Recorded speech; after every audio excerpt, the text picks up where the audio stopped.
We're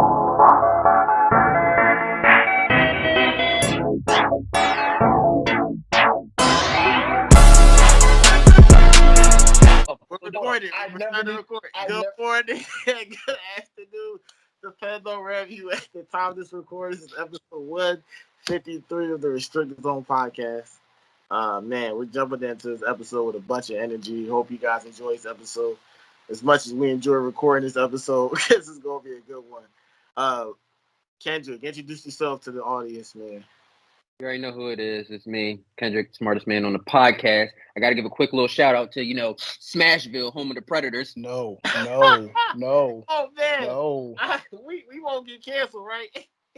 Nah, good. If they know hockey, then they know ball.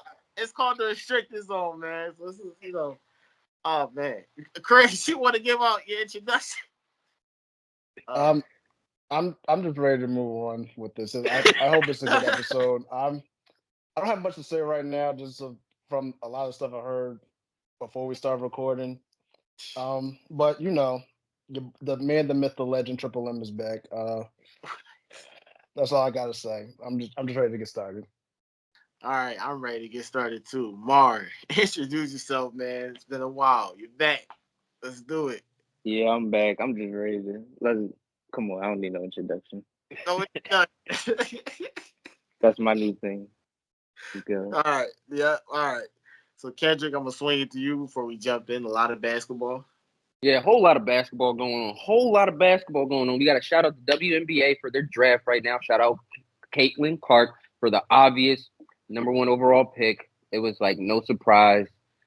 That's like when that was like one of the most obvious picks. Like that was like LeBron James type of level obvious, One of those where it's just like, yeah, we got to, Passing on that is like, I don't know, passing on LeBron James potentially. You never know. You feel me? But outside of that, we gonna do a little quick talk. We're gonna do a little quick segment because we just got word about an hour ago, maybe an hour or 2 hours ago, about the USA basketball team finalization. And here are the players on it. We got Steph Curry, LeBron James, Kevin Durant, Jason Tatum, Joel Embiid, Devin Booker, Tyrese Halliburton, Anthony Edwards, Drew Holiday, Bam Adebayo, and Anthony Davis. Mar got so much to say. Come on.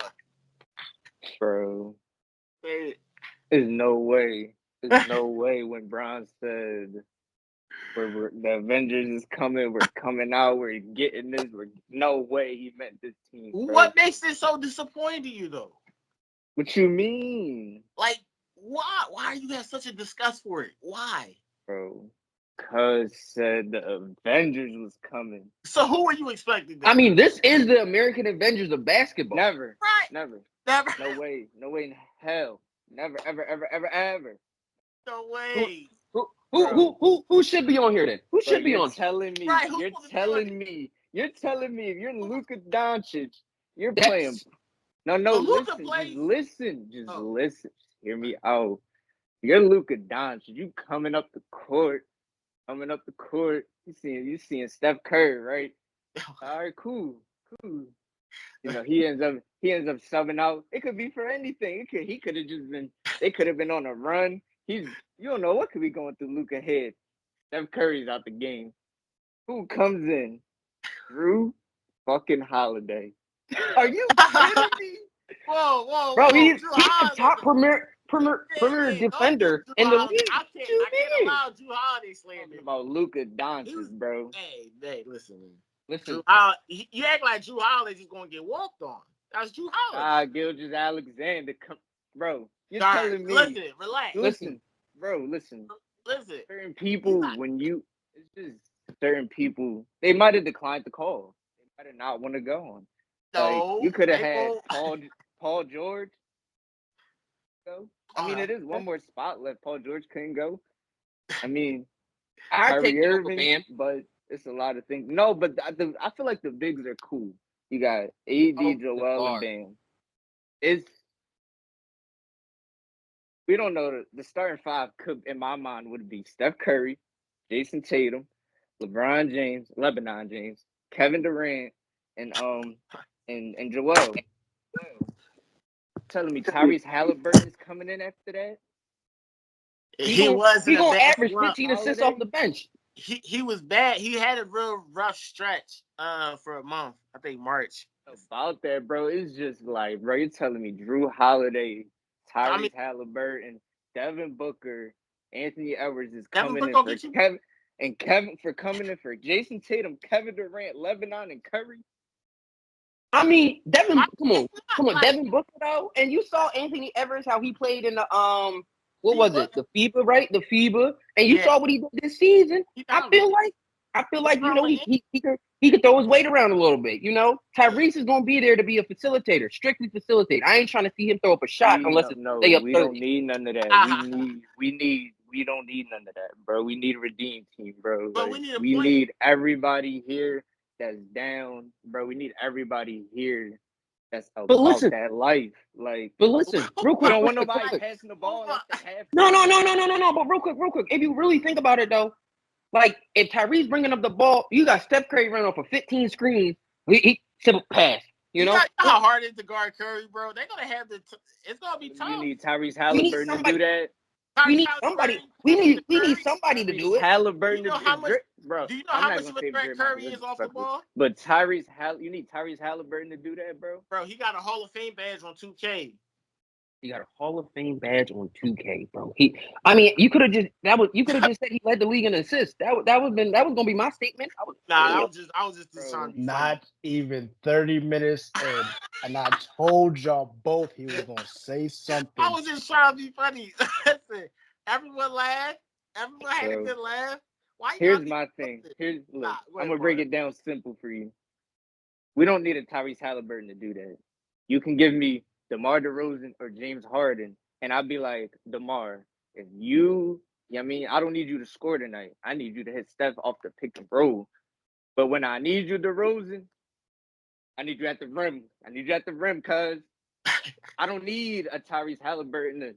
It's Steph Curry. It's going to touch his hand is good. I can throw the pass. I need Tyrese Halliburton. Give me DeMar DeRozan, James Harden. Tonight, I need you to go off. I need you to get here. Tonight, I need you to get it to everybody else.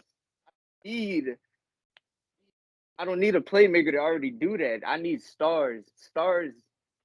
If you're a star player, you can change your role. If DeMar DeRozan can go power forward for the Spurs and hand out, 5-6 assists, then you're not gonna do it for Team USA. That's all I'm saying. That's all I'm saying. All right, that's all my pieces. I get it. Listen, I respect it. I ain't gonna knock it. Yeah, the tough disdain for the USA team. Oh man, listen.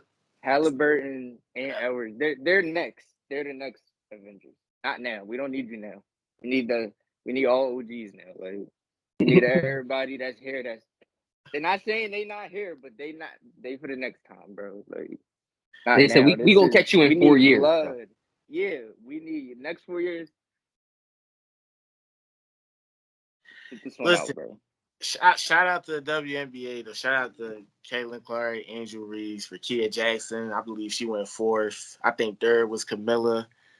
Who was number 2? Number 2 was Cameron Brinks. I think Cameron Brinks, and then this was like a pretty good draft in terms of talent. The next year's draft is going to be even crazier. Paige from UConn. So the women's basketball has definitely been it's really bright right now. Definitely, something that I definitely watch. So it's really entertaining right now. All right, Chris. Anything you want to say before we move on to the next topic? Listen, I'll be honest. I didn't have a problem with the team the way it was set up. That was more so Mar, and I want to hear his points. I don't really see anything wrong with it, though. I mean, you got what you got. You got your all-stars. It's better than what we had. You feel me? You gotta live with it. You gotta live with it. Now, obviously, there's some players I would have liked to see over some other players, but they're hurt. I would have loved to see Ja in the Olympics. The brother can't run, though. The brother can't jump. I would have loved to see Kawhi in the Olympics just one time, but he hurt every other day a month. And plus, I don't know. Maybe he just didn't want to do it. Paul George would be nice to come back. You feel me? I mean, they got one more roster spot left, so Who are they? I'd like to see them maybe pick up a Jalen Brunson. I feel like he played really good in the World Cup, so I don't mind seeing him there. You can pick up a defender, a two-way star, something. Or what I think they're gonna do, they're just gonna go to college route again. Just pick up a college athlete that's gonna come out in the draft. You're like, yeah, come on. You project to go top 3. Come on over here. Put This you on the draft bench. class? I don't think it matters. Not with this draft class. Not with this I don't draft. think I don't think it matters. I really don't think it does. That draft class. At the end of the day, the only time they're gonna be in is the garbage minutes anyway. At that point, sure, they get some learning experience from them. They're gonna learn and practice from them. How do you think AD got so good that damn fast? That's true. I don't see a problem with it. You got everything you need. So now just go out there and win like you're supposed to. Every game you should be winning by a dub with the players that I saw. If it's not by a dub, then we could talk about a dub not enough. Listen, I understand it's not enough, but that should be the least. Like, I understand it should be like 35, 40, but I can be suffice as long as it's more than 20 points. Okay. Oh man, Kendrick, I'm gonna still keep it on you because you introduced the topic.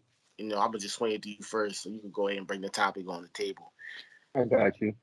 So listen, I'm gonna touch on what Mar was saying. He was talking about his playmaking and seeing how it's so easy to be a playmaker, especially with the USA team who you have around you. But let's translate that back into the NBA. As an NBA player, what attribute gives you a longer time? What is the most important attribute? Is it being a scorer or being a playmaker in the NBA? Me personally, I'm saying a playmaker is the better choice than a scorer because it gives you more value to a team. Because if you having an off night scoring, the only thing you know what to do is keep shooting. What Deion Waiters said, I'd rather go 0 for 9. I'd rather go 0 for 30 than 0 for 9. You want to know why? Because I didn't lose confidence. And that's the scorer's mentality. But as a playmaker, you can be decisive and actually maybe also be having a higher IQ than other players because you can go out and realize, oh, I got my shot tonight. Let me go, excuse me, you mean, tween, all that, knockdown. Or I'm having a little off night. I'm missing a couple shots. But, my man's next to me right here. He done hit 2 shots in a row. Dime. I'm about to average 15 assists tonight.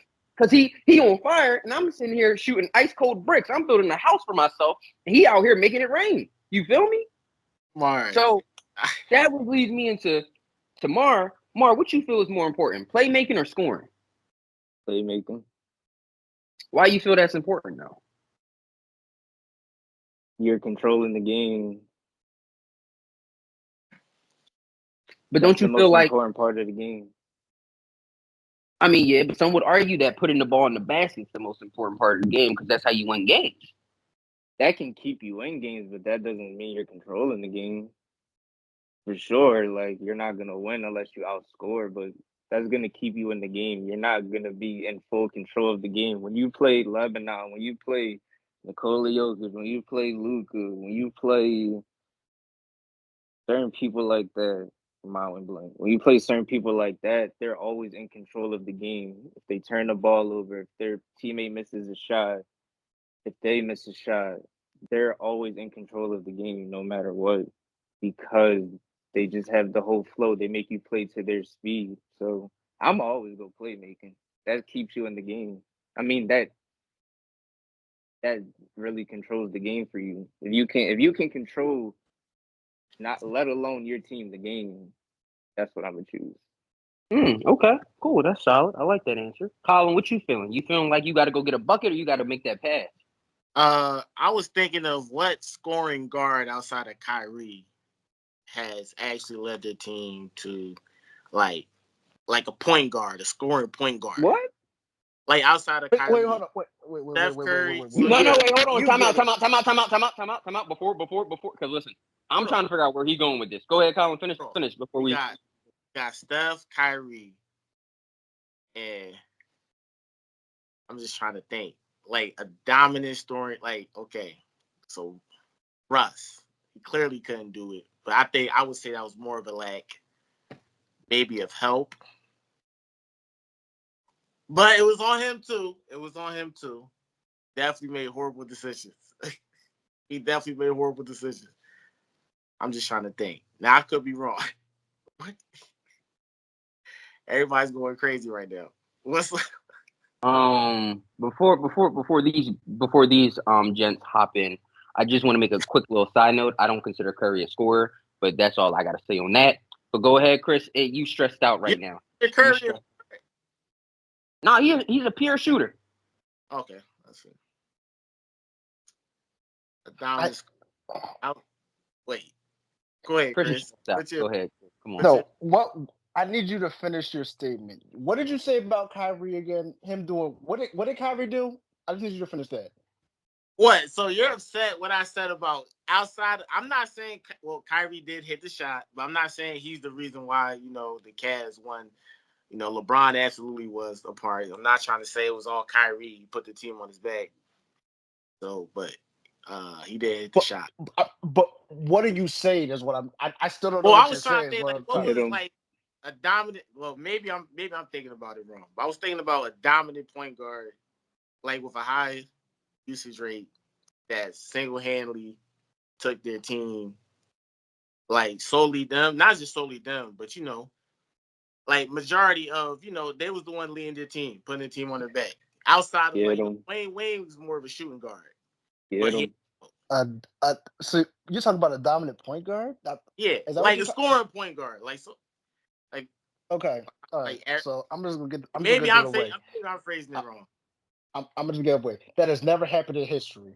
I'm just gonna let's just cut that out there right now. That has never happened in history. Okay. So I'm not even sure where you're going with it. Like, that's what I'm still confused about. You know what? Hold on. I think I got it. Wait. Hold on. No, go ahead.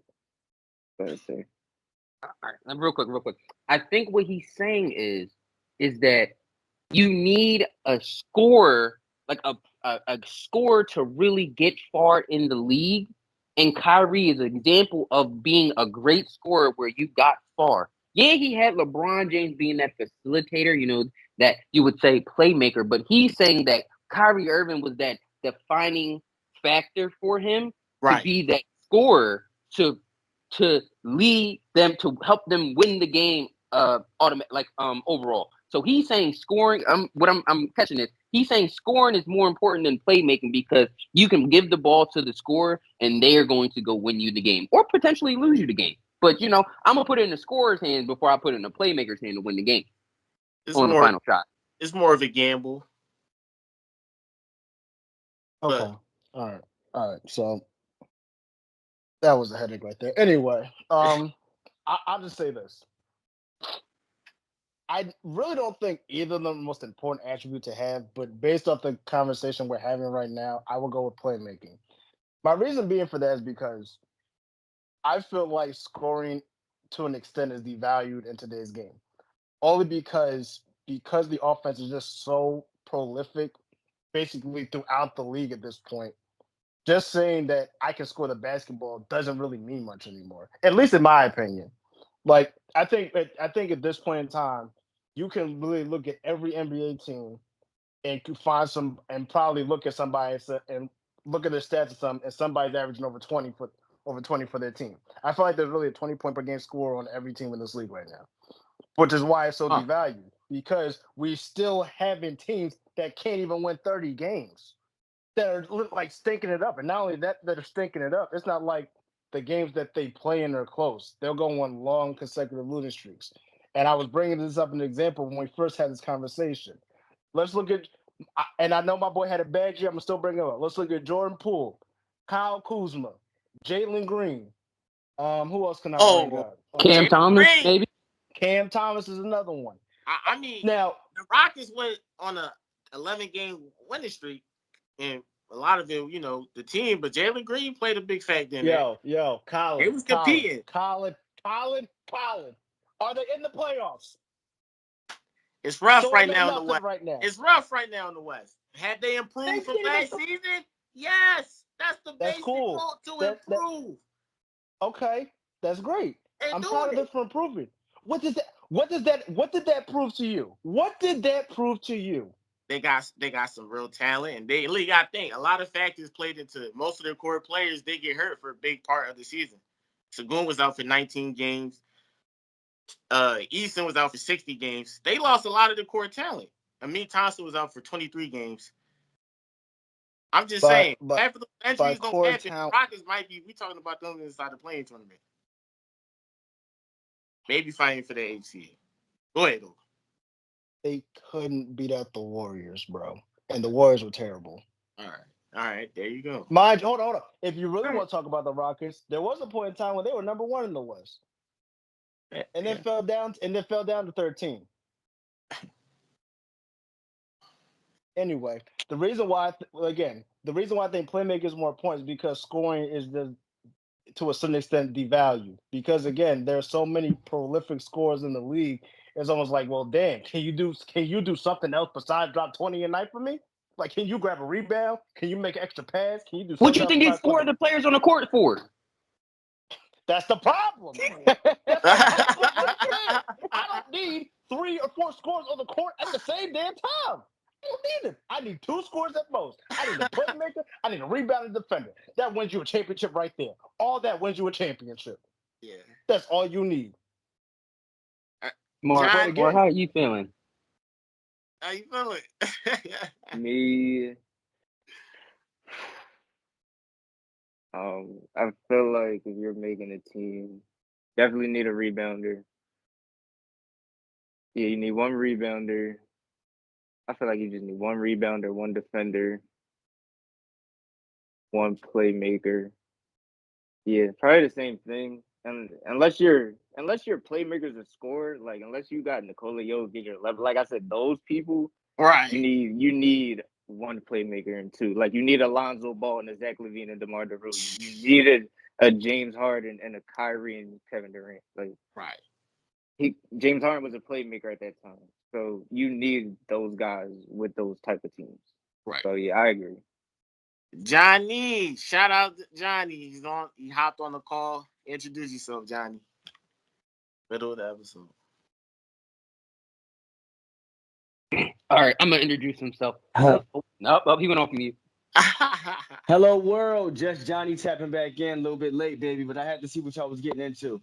The advocate, not the analyst, man. What y'all getting into tonight, dog? What we going back? Kendrick, bring up the topic. Kendrick. Man, you missed it. We had some funny chats. Just about trying to figure out what's more important, a playmaker or a scorer. You missed the topic on the USA team. Basically, Mars said they suck. Chris said this is a solid team, and I said this is the best team he had since I think the last time we actually won it all, personally. But Mars said he said if they not winning by 40, you're wasting my time.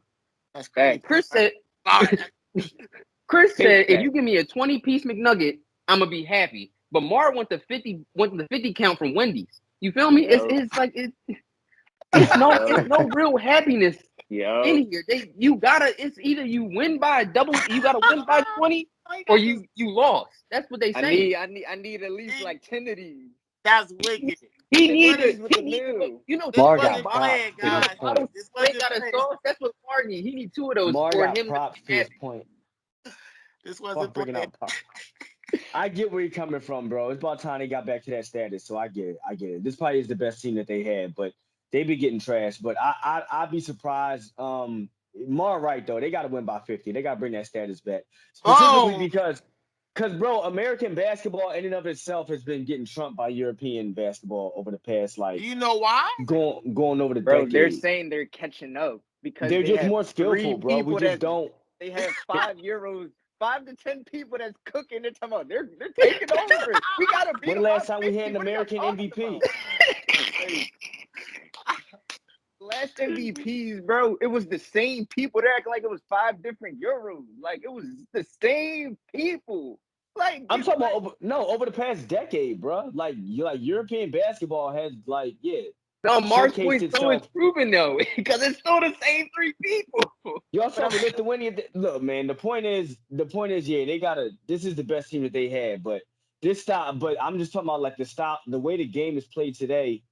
like versus American versus like European. I feel like certain fundamentals and certain techniques are just not copied no more. Hence, like these guys come over there better lately. But I mean, I go with that too. Like, yeah, USA, this is the best squad, but if they're not winning by 50, then like, nah, they're not bringing back that USA prestige because I miss being the country to beat. We're the country that gets laughed at now. Lithuania was trolling them last like summer, I believe. Like that's embarrassing, bro. Can we get back to us? But all right, anyway, yeah. But moving on from that, yeah, I like playmaking. As far as playmaking or scoring, I like playmaking. As far as like something you starting your team off with, I've actually had this debate before in my personal like conversations, and I've always was a fan of playmaking because I've seen scoring win championships, but I've also seen more of playmaking because playmaking can adhere to certain systems. And I've even seen coaches win when you implement a system, if a system is implemented correctly. And with that system implemented correctly, I think like everybody gets a chance at the ball. I think it reminds me of the triangle offense, where I think like every player had at least like 4 to 5 assists. I think Scottie Pippen is the only person that had like more than 7 assists outside that offense. But playmaking can get you easier success.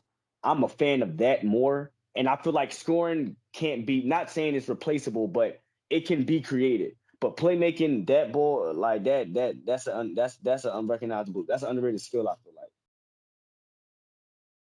like. Okay. All right. Fair. So we had so I think it was 4-1, 4-1 playmaking to scoring. Colin was the only lone soldier. He said, "I'm dying on this hill because Kyrie Irving is my warrior, and I'm going to die on that hill with him." And you know what? You gotta respect it. You gotta respect it. So You see, we just that remind me of AI. See, remember AI?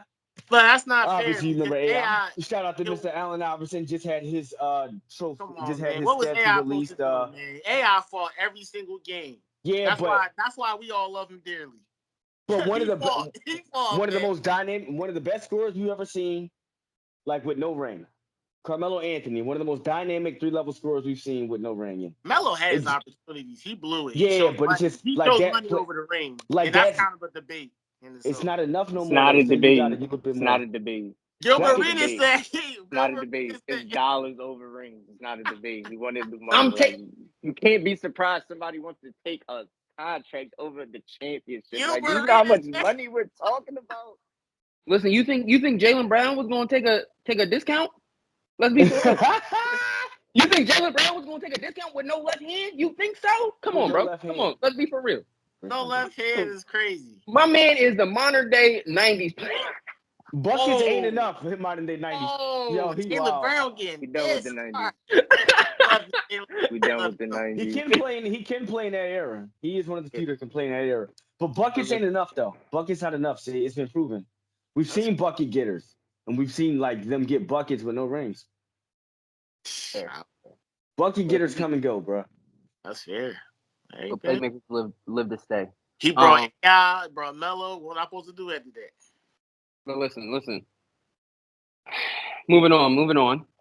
We gonna get into individual play. You know, I'm gonna go around and ask y'all, which player did you think was an overachiever, and then which player was an underachiever? You know, because I feel like there's always them in the season, and there's always them who you be like, I expect you to go out and average 25 for me. You supposed to average 25, 5, and 5. You out here averaging 10, 2, and 4. What the hell happened? You know? So it's like I'm gonna pass it to Colin. You know, he's been feeling dangerous tonight. So who's your overachiever and underachiever? My underachiever's gotta be Jordan Poole, man. I mean, he's just been a complete disappointment. A colossal disappointment. And it sucks, man, because there's so many viral moments for all the wrong reasons. It's not even about his play on the court. It's just about, him not paying attention when the coach is trying to run an offense. That was just wild, just to even be caught on camera doing that.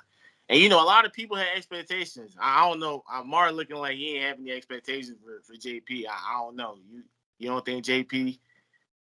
I'm not even gonna sit here and lie and say I'm not gonna sit here and lie and say I wasn't gonna say he Might average 25. So I mean, because I thought he was averaging 25 too. I'm not gonna lie.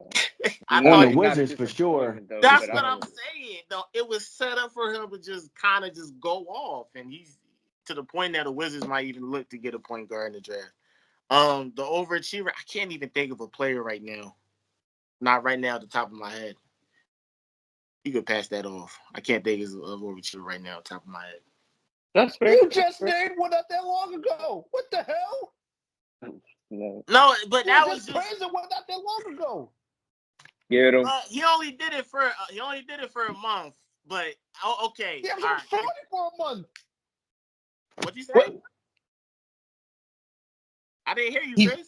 He talking about you were praising Tyrese Halliburton earlier, even though he had a bad month. Overall, the body of work though, like it's That's like not even what I was talking about. Oh, I just talking about Jalen Green. sorry. That's what I'm talking about. And I'm Yes. like, all right, My bad. I mean, hey, if you really Jalen, I mean, he only played that for about 11. About not. He didn't play that through the whole season. It was more so like a spurt. But I mean, all right, I'll give it to Jalen Green. Because why not? He damn. It's just a damn shame that you don't know who an overachiever was. Well, I didn't think so. On the top of my head, I was about to come up with one. You didn't even let me listen. Why you listen? Since the nobody said anything. Nobody said anything while you were talking. You're the one that literally said out your mouth. I can't take one. You can pass to somebody else. Did you not? Go off the top of the head right now. I would have got to me. It would have came with it. Chris, I'm gonna help you. Do you want to go ahead? You go next, Chris. You go next. I'm gonna pass you the ball, Chris. Johnny. Remember what I said a couple? Remember what I said? I'm trying to piece this together. Like, remember what I said? I got to educate some fools. It's time to take some fools to class now. Let's break it down. You want to talk about overachiever? Diallo Banchero, easily. Come on, bro. Easy overachiever. Yeah. The brother, he got the Orlando Magic as the number 4 or 5 seed. Not even the play right now. I don't need to say anything else but that. I don't need to say nothing else but that. I do got something to say. Number one pick. I don't know. Hold on. I got something. You don't know. No, I mean, I'm just saying though. It's kind of like he dominated his rookie year, and then it was kind of expected for him to keep continuing on that trend when you're like the number one. Did you hold on? I'm not discrediting. Did you think the Magic? No. I have one question. Did you think the Magic will make? Jalen Suggs been awesome. Franz Wagner. Bro. I'm not discrediting. Listen. Did you think the Magic will make the playoffs? When you were predicting who will be in the playoffs for the East, did you have the Orlando Magic in that list? I had in the AC. I had them in the AC. I thought they could do it. The East is not like. That's just me though. Bro, what? Bro, what? Let me get closer. Bro, what? You got to take his word for it, Chris. You got to take his word for it. Thank you, Johnny. You got to take his word for it. Take my word for it. Why are you doing this?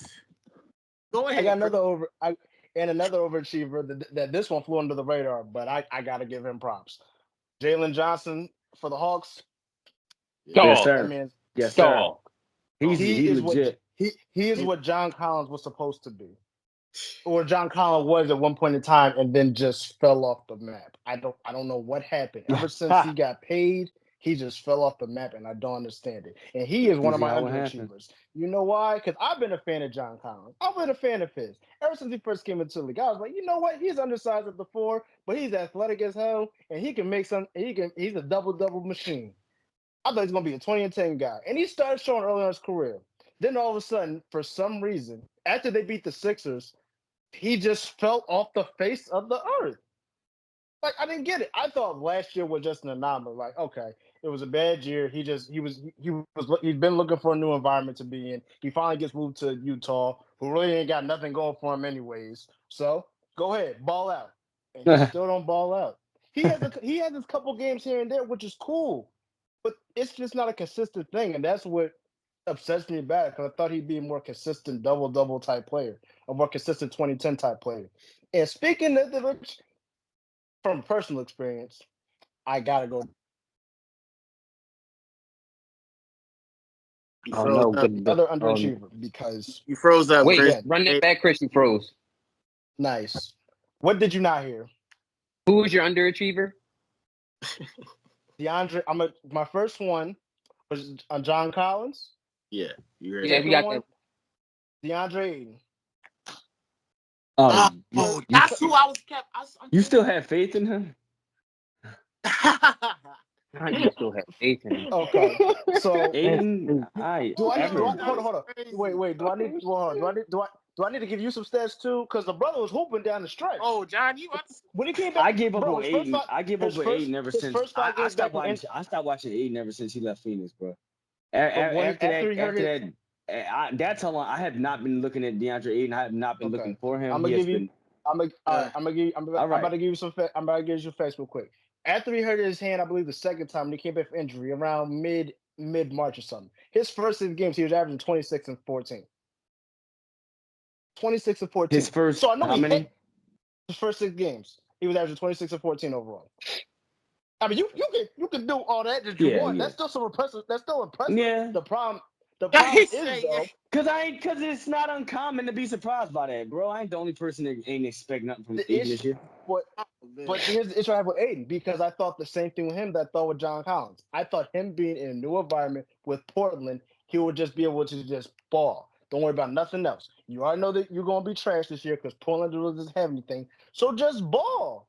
Bro, it took him 2 months to get scoring average just respectable. He was averaging 10 to 13 for the first month and a half of the year. You know how frustrating that was? Just to see that. And the worst part about it was I was having debates with people over this man, talking about he is a legit 2010 guy in his sleep. He should be. But them saying that him having a 10 and 13 was good. Like, what? That's people's that expectation. just So that was everyone's viewpoint. And I was like, and I kept wondering, why is Phoenix not paying him? Like, Mark. Mark, what you got to say? What's on your mind? I feel What's on like your I mind? might have been one of those people because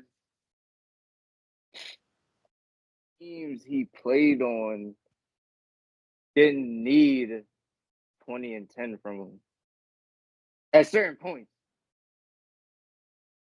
To the Blazers, yeah, go off. You should go off. Not saying you should, but go off because there's no one there. But when you got D-Book, and then when Chris Paul comes, you're KD there.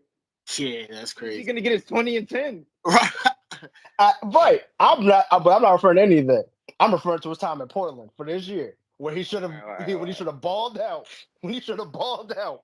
Well, Chris, DeAndre Ayton, as the number, what would you like describe his career up until this point? Now, at this point, he's not a bust. Listen, he's not a bust, but he's not a bust. Listen, I gotta stay true to the stuff that I say. If I'm still on the record for numerous occasions to call Andrew Wiggins a bust, I won't call him a bust yet, but he's trending towards that. He's trending towards that though. And it might not, and it's not because of him, but brother, you could have drafted Luka for all this. Yo, that's crazy. Buck and Luka, oh my, yo. You could have just drafted Luka. Now, yes, what the benefit of that comes in for him is, yes, when he came in, he probably was supposed to be the guy to carry them into the future. He did not know that they were going to go get Chris Paul. That changes a lot. He didn't know that they were going to get Kevin Durant. That also changes a lot. But now you're in a situation where, and again, it's only been 1 year. He's still young, so he has time to turn his career around, and maybe I won't have to throw the bust label on him at all. But he's trending towards that. In a situation like this, though, again, there's nobody in Portland. Go off. Even if it's just for individual stats, go off. Show them what you can do. We all see. I don't know about any other viewer fan of the NBA. I've seen the talent that you had. I've seen the mid-range jump shot you can do. I've seen you do post moves. I've seen you play defense. I've seen you finish around a basket. I've seen you lock up Jokic. I've seen you lock up the best center in the league. So you mean to tell me you can't average 20 and 10 for one season? It's just the mindset. It might be the mindset, but he need to get out the mindset he's in so he get back to hoping. Talent-wise, to me, the brother could easily be could arguably, just off the talent itself, he could put himself in the top 5 debate conversation for best centers in the league right now if he just played the way he's supposed to play. Because he has all the tools. He has everything you need in the center. I don't care what kind of face you made. He has all the tools you need in the center. Well, Top 5? outside of passing. Never. But Never. I said outside of passing. continue. But in the NBA today, I see the tools where if you play to your advantages, you could be in the debate for top 5 center in the league right now. That's all I'm saying.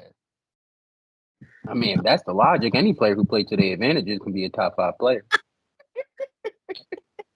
All right, so Jared Vanderbilt play to his advantage. He'll be a top 5 player in the league, Kendrick. Listen. Just because you play a role don't mean you can't get buckets on people. That's all I'm saying. Just because you play a role don't mean you can't get buckets, bro. Draymond Green can come out there and give you buckets for sure. Because you look at him on the court and you be like, he can't give me buckets, and then he gives you buckets. You know. Yeah. You know. This is He the hit you part with of a tween step back. No. Draymond hit you. This is the part of the conversation where I pass it to the next man. I go on mute, saying, and bro. I just let you think about what the hell you just said to me. I'm just saying, Draymond Green can give somebody buckets if it came down to it, bro. We just saw him not too long ago go 5 for 7, bro. Oh, He knocked goodness. down 5 threes in the first half, bro. Come on. Fucking smart. You Oh, goodness. you mean to tell me can Jared Vanderbilt average 20 and be a two-way player? Yeah, bro. Why not? What's stopping him? Getting buckets. Why can't he get buckets? You got LeBron and AD on your team, bro. What you doing? So what is his advantages on the offensive side of the court, Kendrick? Let me just keep it a buck. I don't even really pay attention to Jared Vanderbilt like that, so I can't even answer that. I gotta be honest. This is exactly why, just in case. and this is exactly why I wanted you to just sit in your thoughts. No. I just had to play a little devil's advocate. But who else? Mar, what you think? Who was your top player and your underachiever? You know, who was your underachiever and your overachiever? My overachiever. It might not be to y'all, but to me, I didn't believe in the brother yet. I actually ended up trading for this guy in fantasy basketball, so he's definitely overachiever. And y'all are gonna be shocked, but it's Jalen Brunson because I didn't think he was like that with his own team. Because when Julius Randle got hurt, he started doing some other shit, and I was like, "Damn, it really is like that." So, like, whoa, he actually getting buckets. Hold on. I traded Holmgren for that man. So, really? Oh, all right. I needed him. I don't care how many blocks Chet was getting. Cuz was going off. Cuz was dropping 50s and 40s in fantasy. Get over here. But my underachiever was the boy I actually drafted. I handpicked him because I'm like, hell, Bridges bum ass. That nigga, yo, oh my gosh, Mikal Bridges is trash. Don't think you handpicking a role player. God, bro, he's not a role player on that team. Yo, that's actually Mikal Bridges was such a disappointment. He was supposed to dominate. He did not. You asking a role player to dominate? Come on, bro. That's like saying Jared Vanderbilt gonna give us. But they've always hyped this man. Not And then, Jared when he Vanderbilt, got bro. traded, He got traded. He got traded. This man was traded for the potential of Kevin Durant. Like, come on now. There's gotta be some expectation with him. And he's a lot of average 19 and a half. You could have averaged that in Phoenix, G. What are you talking about? Come on, bro. 19 and a half is crazy, bro. And he didn't miss a game this season. He hasn't missed a game in like 5 seasons. You can't give a brother 25 and a half points. No, bro. That's not his game, bro. Perfect. I know that now. Yeah, that's my familiar with his game. He wasn't familiar. That's my underachiever. First. That's fair. He definitely should have been named. I definitely forgot about him. Just Johnny, what you tapping into? Who your overachiever and underachiever? My overachiever, I'm gonna get him out the way because I'm just a personal fan of this guy. He ain't got no standout stats, but I'm a personal fan of his story. I mentioned him before as players that was up and coming. We did a segment that he was a standout to me. For my Sixers, I gotta shout out the Ricky Council, bro. This guy came in on a 10-day contract out of like basically from nowhere, and he barely got like 3 to 5 minutes when he did get on the court. and the amount of points and the sparks that he just like impressed us with.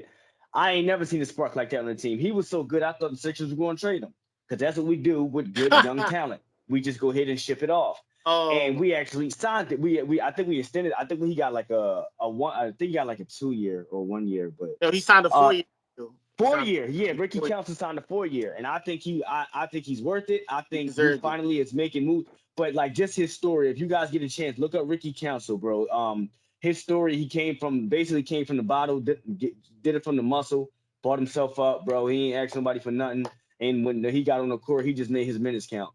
And he's personal fan of his. Like, I hope he just continue to keep feeding this cat minutes. I hope he gets him ticket in the playoffs. He should. See what he could do. For sure. But that's my personal overachiever. I bangs with him.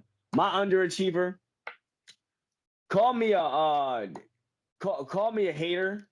Call me just like a disdain like fan or whatever.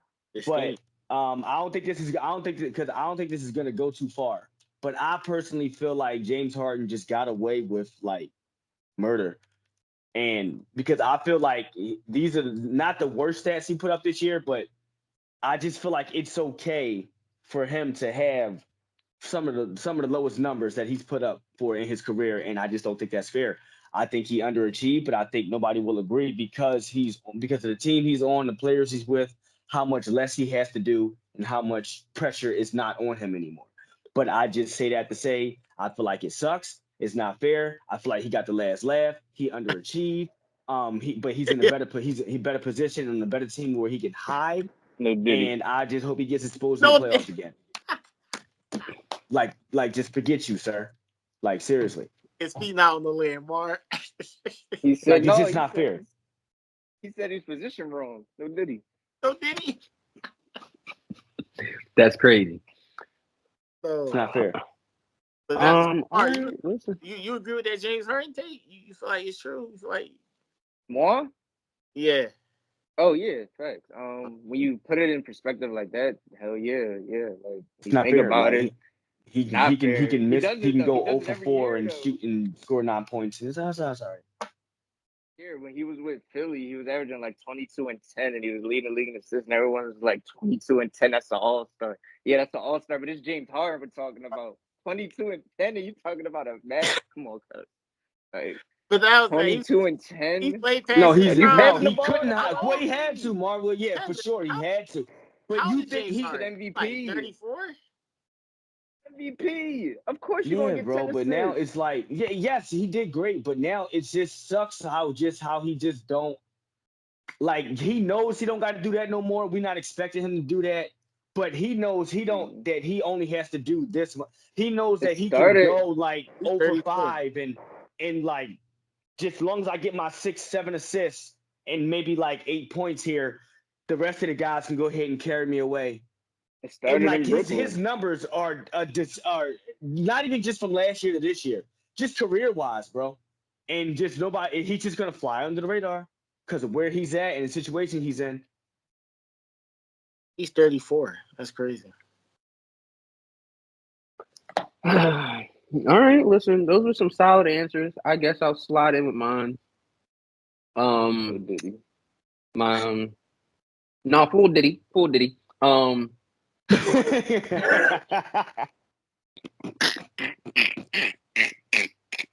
Oh man, listen. Welcome to Smashville, y'all. Welcome to Smashville, home of the Predators. No Diddy. Oh. Yeah, please, thank you. This is the restricted zone. No. I don't condone anything I'm hearing right now. I just want to let that be known. Listen. All right. But I'm gonna really lock in. I'm gonna lock in. Listen, my underachiever is someone I have real strong.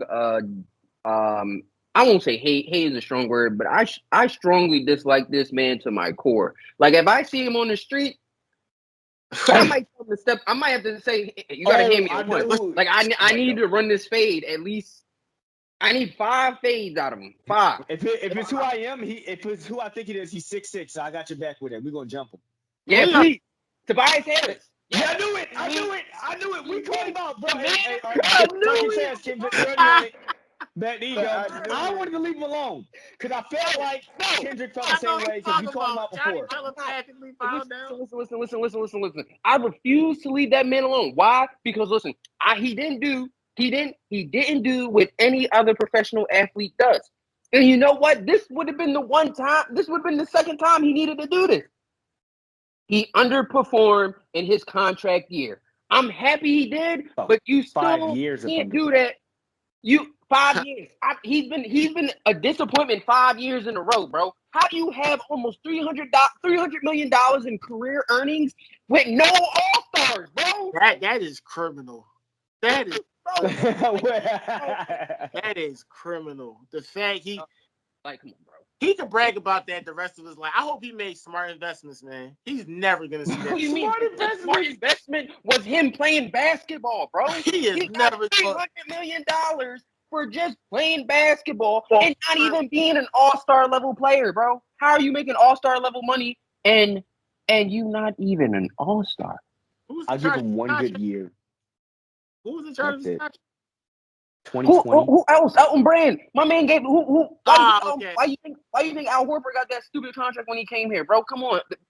Elton Brand can't craft the contract, bro. Like it's been outrageous, bro. I'm tired of it. I'm tired. We probably can get a couple mil, scheme a Honestly, couple bro, $100,000. if you need me to do what Tobias Harris does, I could do that. Be useless. Honestly, that's what you need. I could be useless and give you 6 fouls a game. Like, come on, bro. I can give you 6 fouls a game and be just as useless as Tobias Harris. Like, come on, bro. We've had a segment. Our day one fans know we have a Toby segment. We've had this Toby segment for it's been a couple seasons now. We've been on Toby Watch, just counting down for him to just go ahead. Please. I'm praying for it. Just I didn't hope work. the Pictures losing the plane so that gives them more of a reason to leave. Just didn't work. But listen. You know he's going to resign, right? No, Chris, we not. Please, bro. Chris, I promise you, if I see that you resign, bro, I'm going to be at your door the next day. Bro. As long as you're wearing that. Just know you going to hear, nah, it's me. Yeah, come on. Y'all know y'all going to resign him, right? Chris, stop playing. He changed.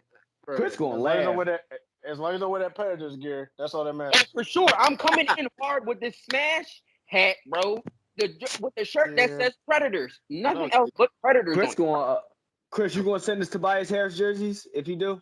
Oh, everybody! I'll buy each y'all a different edition. I would Why? I don't want to have the business waste your money like that. Chris, I'm knocking on your door if you do that. Send me a Tobias Harris jersey if you want to. Y'all get a jersey a different color. What you talking about? City version? Listen, I'm gonna get Colin on you, bro. I'm gonna get him to get the Kentucky team. I'm gonna tell him to get the Kings team on you. He's a Kentucky and the Raiders team on you as well. No, Kentucky Raiders and the Kings. I will start if Neil. I'm not gonna say if. I'm gonna speak into this. When Tobias Harris re-signs for a 3-year, nice little $80 million deal, I'm gonna start petitioning for him for the Six to retire his jersey. Oh my God! Yo, that's crazy. That's criminal. Yo, you saw that AI statue too? Oh my God. Yeah, I'm about to say we're gonna comment on that. I did want to shout out AI when we was talking about scorers versus playmakers. That's not a statue, I'm not shouting out for that statue. That's not a statue at all. I wanted to shout out AI when we was talking about scorers and playmakers, but that statue. I can't believe it, Mar. I was trying to find a real video. I thought I was watching something fake. No, time out though. Before I finish my overachiever one, listen, at the practice facility, there are 5 other statues the same size. So it's not like he got bro. They got one of Charles Barkley, I think, of that size maybe. Or really? I think they got 5 on there. But it's ugly. That's AI though. But it's ugly. Look like somebody melted his face with a torch. It's a statue. Who looks handsome in a statue? Not a statue. Listen, I'm gonna be completely honest. Like melted down wax paper. I'm be completely.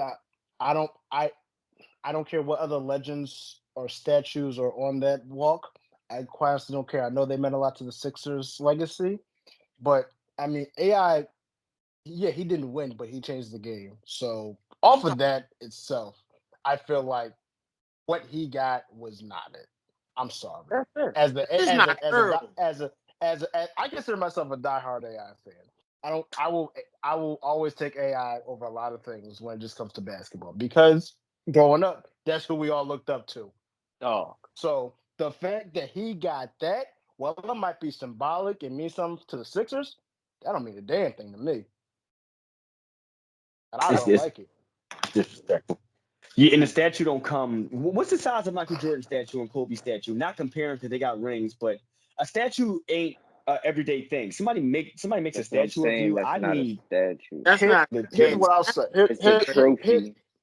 Here's what It's I'll a say. miniature award. statue. Come on, let's Here's just what say I'll it's a say. miniature It's statue. a trophy. That's awful. I'll say it like this: if Nick Foles can get a statue for one play in the biggest game of the year, why can't AI get a statue for him busting his ass That's for crazy.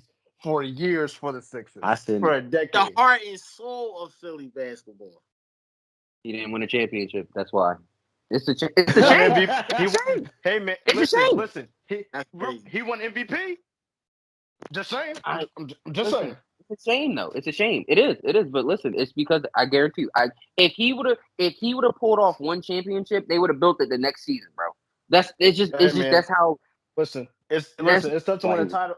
Listen, it's tough for anybody to win a title when you got 35-year-old Dikembe Mutombo as your starting center. No disrespect to Dikembe because I love the finger wag. No. That's all great and all. What you gonna win? What you gonna win your backcourt when your backcourt mate is Eric Snow? What you winning? Chill. I'll take the Eric Snow Eric comment. Snow But is I'll like have just- you know, sir. I'll take the Eric Snow comment, but Dikembe Mutombo was a 35-year-old defensive player of the year. It was Shaq. Right. Shaq was just an entity in and of itself. That's why Shaq that's is why like we'll Dark always Side. love him. Well, see, That's Not crazy. a thing. He's just a thing. listen, I feel like if you took Shaq off that team and it was just, I feel like 7-game series, Sixers might take it. George with a healthy George Lynch, maybe. Switch Shaq off on Kobe. was that much of a difference maker. Listen, Who you got though, Kendrick? Who you got for your My My overachiever brother, though. My overachiever is a man. He comes off the bench and gives people buckets when you need him most. Mhm. You know, his team finished top 3 in the West. If I'm not mistaken, I think he finished second. Right? second in the West? Was it second in the West? I might be wrong though. I might be wrong. Hold on, give me 1 second. I know. You know?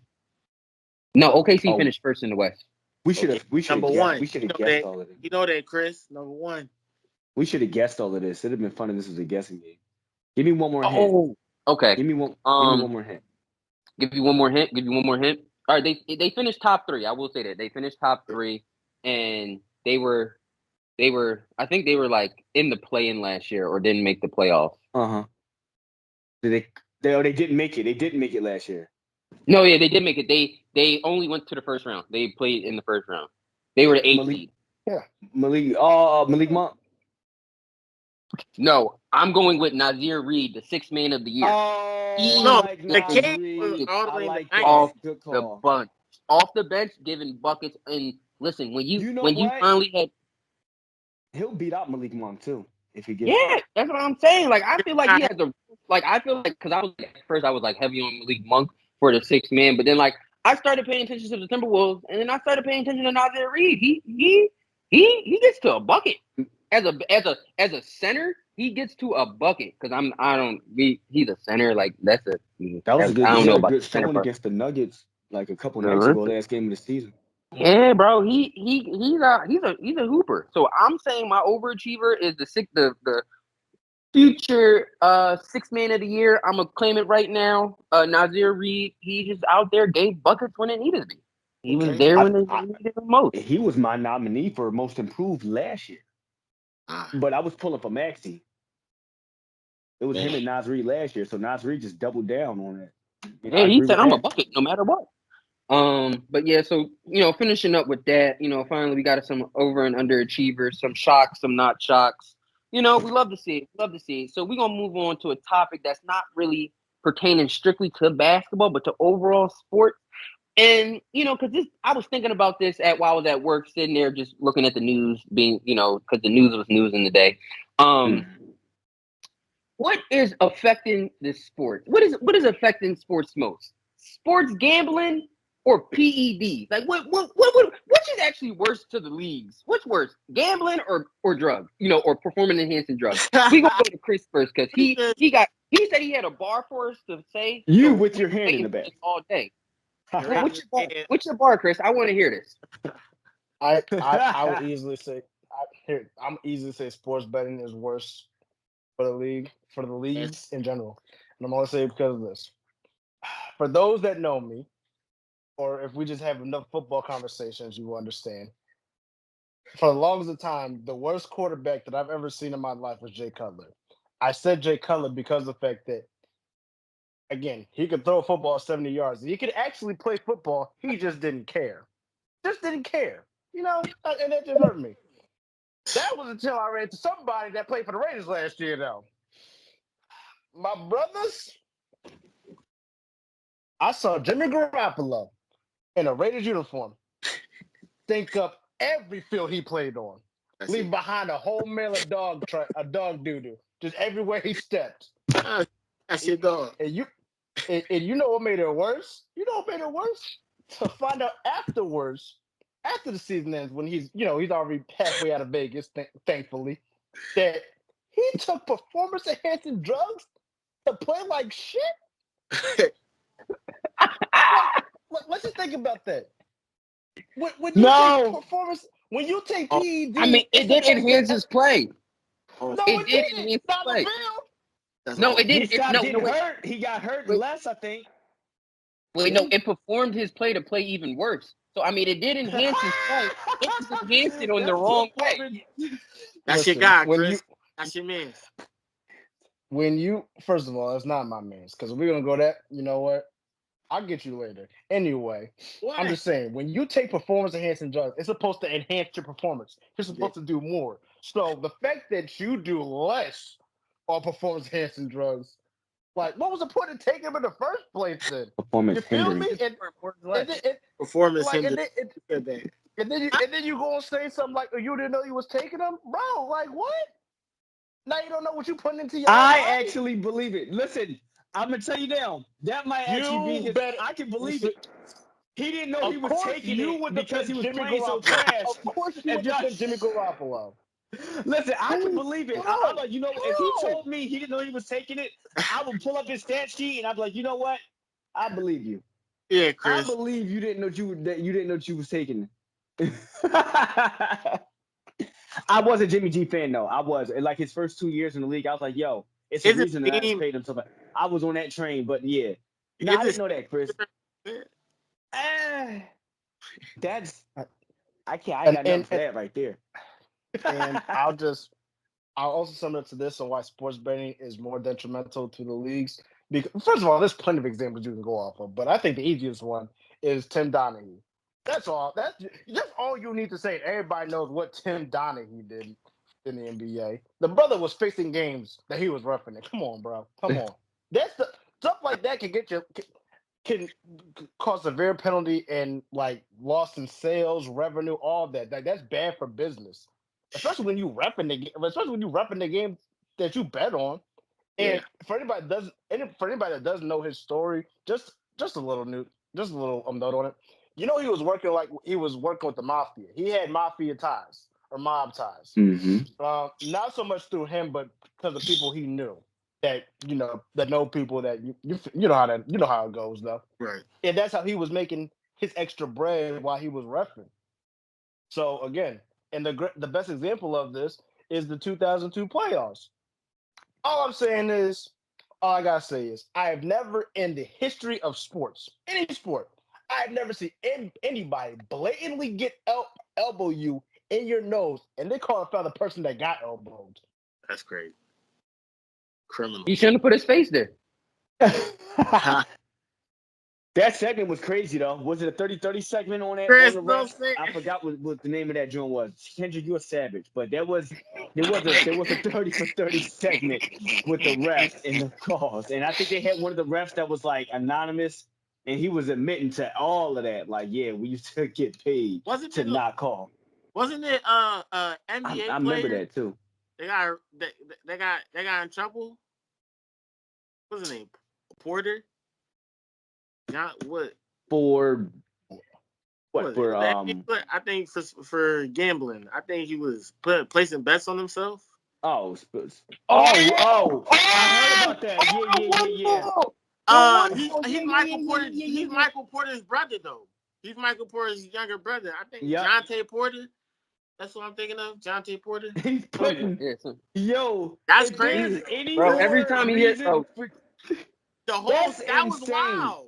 I was like, yo. If there's any more reason for you to jet, it's that. Like, they should have known something was up in the halftime locker room when he kept checking the sheets. Yo. And not listening to the game plan. You knew he was going to come in jacking. Every shot that he touched, every time he touched the rock, this shot is going up. You should have known something was up. He played like he had a ticket in. He probably did. Listen, Jonte Porter, man, he was he said, I'm gonna get this check regardless. Man, it must be like, was he? I think he was a second round pick, more like in the later. So his contract not guaranteed. So, hey, man, is it guaranteed or is it not guaranteed?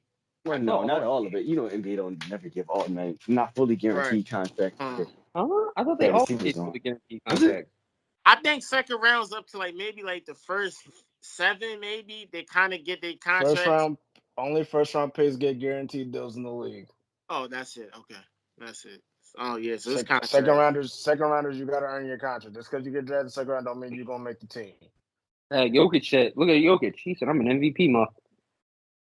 Yeah, there you That's go. crazy. It was a Taco Bell commercial during this draft segment. That's crazy. I mean, the NBA need to make their ad revenue, so obviously the Taco Bell pay for that commercial slide. What you mean? Sure. I'm gonna cut that check. To get that publicity. Oh man, Jonte Porter. No, listen. So, what's the overall consensus? Y'all saying gambling's worse for the league than PEDs? Gambling. Definitely with that example, my man was definitely checking his stats halftime. Yeah. I gotta say real quick. I will agree. Gambling is getting this sports betting thing is it's out of line. Tony Dungy spoke on this like back when they first legalized it. I remember on the CBS or the NBC segment where he was at the panel during football season, and he was like, "I said this before, and I say it again. They opened up Pandora's box, and as soon as they legalized this and made it available to the public, they opened up Pandora's box." So I will agree like to that. Like, I have to say, I didn't see it coming to this magnitude, but I will say that. However, I have to make a point on this, though. I got to make a point on PEDs.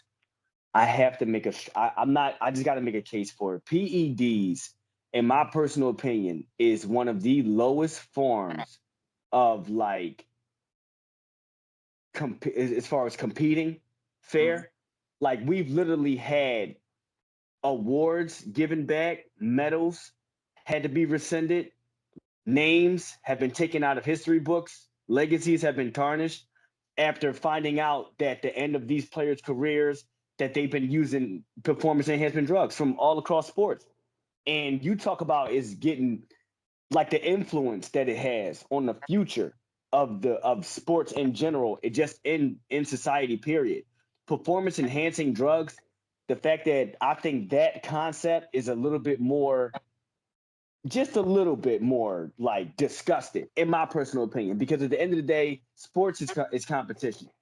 And at the end of the day, sports betting and PEDs both affect the competition. But I feel like PEDs are not that they're flying under the radar, but I feel like that they're flying under the radar. Like, let's not make no mistake about it. If you are literally cheating, you are literally injecting substances in your body to make yourself physically better than the competition that you're going up against. Like, that is beyond, like, I can't respect that. I can never, like, just that concept of it, I can never just rock with it. Now, you got that small gray area. You got that small gray area of players that didn't know they were on it.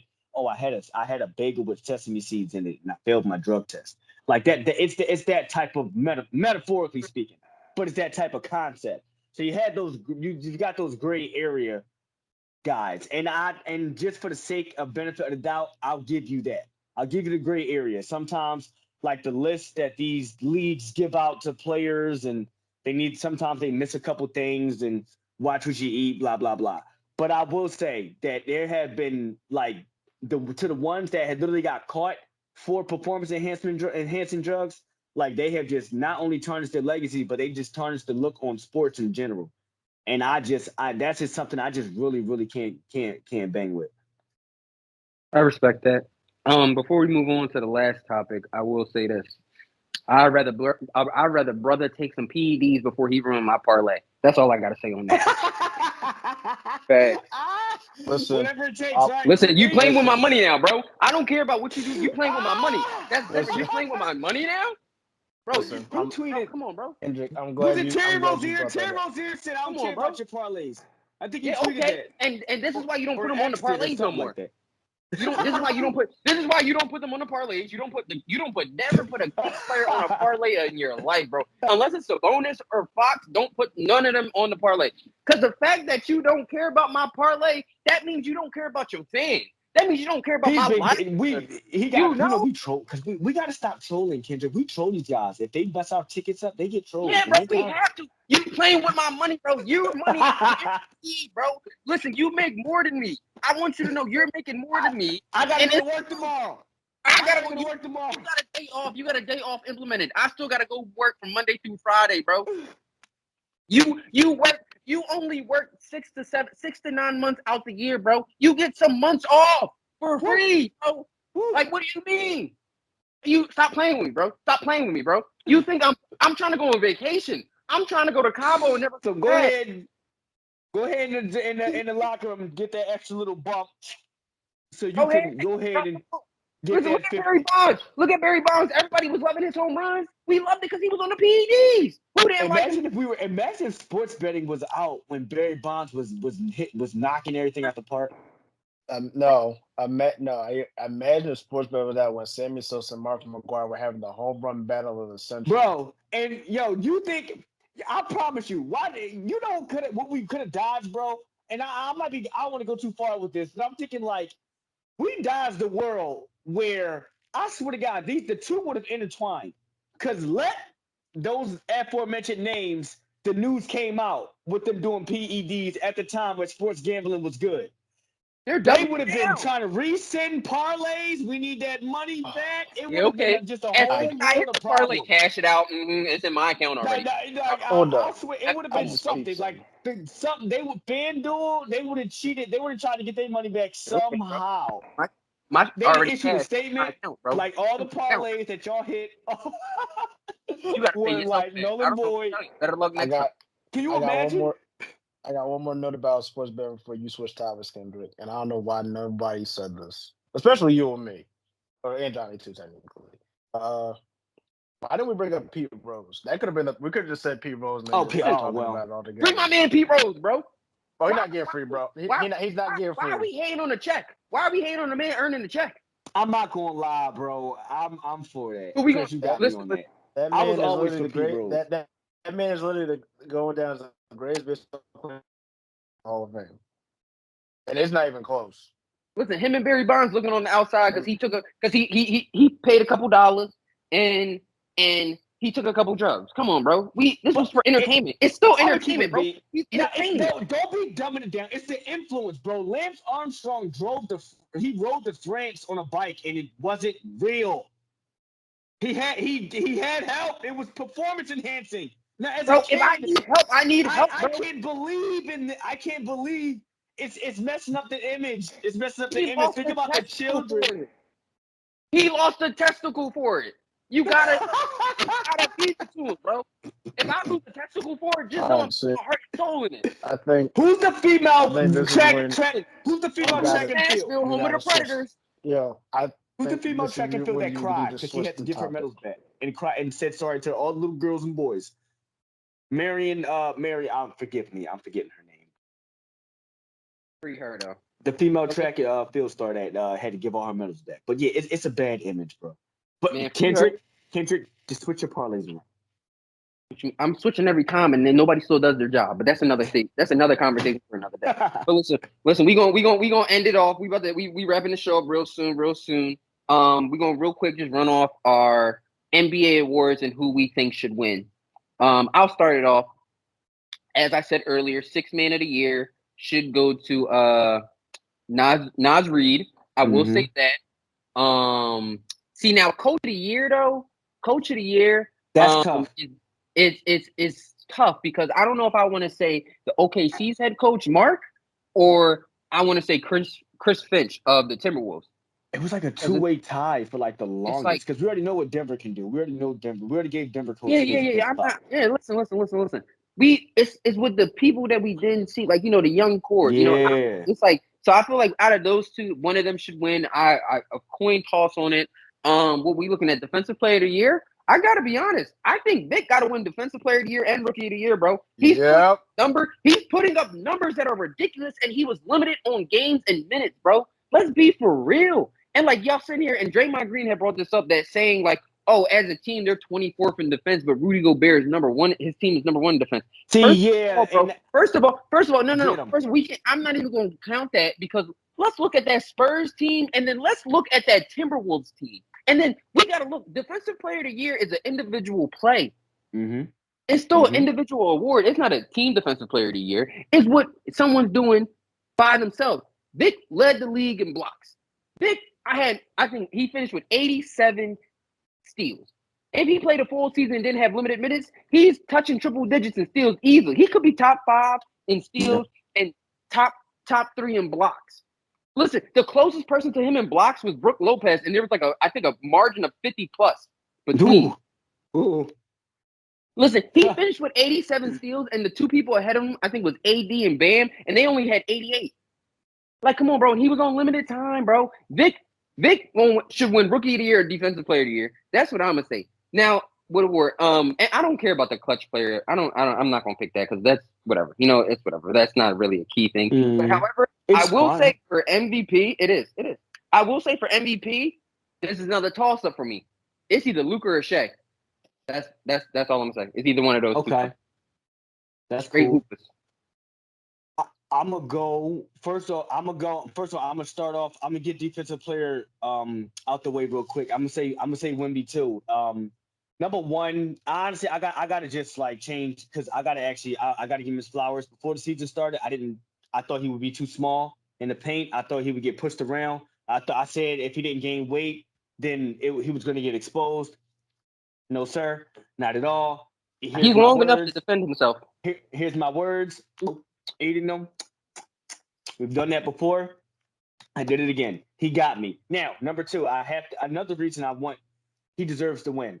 Bro, I'm a personal fan of like wing players getting Defensive Player of the Year. I'm a personal fan of that. I really am. I love OG Anunoby, the long, lengthy defenders, the Dorian Finney-Smiths of those eras, and Mikal Bridges even though he had a bad year this year. But I'm always a fan of like wing players getting it.